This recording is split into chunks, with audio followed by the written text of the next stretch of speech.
Hi అండి. ఈరోజు వ్యాపారం జాలిచ్చి పెళ్లి చూపులకు పోయాను. అక్కడ వేరే వాళ్ళకు నేను పెళ్ళిళ్ళ పేరాను. అక్కడ కూడా పెళ్లి చూపులకని పోతా ఏంపల్లె దాటి గండిదావన్నే పోవాలి. గండిదావన పోతా పోతా అక్కడ బాగా కొండలు అంతా బాగా కానొచ్చు అంటే వీడియో తీశాను.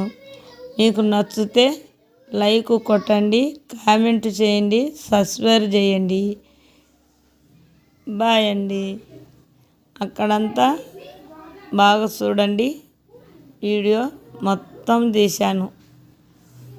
కొండలు, ఇండ్లు అన్నీ కనొచ్చాయి. బ్రిడ్జి పైన తీసుకుంటా ఆటోలో పోతా తీసినాను. నాకు నచ్చింది కాబట్టి తీశాను. మీకు నచ్చితే లైక్ కొట్టండి, కామెంట్ కొట్టండి.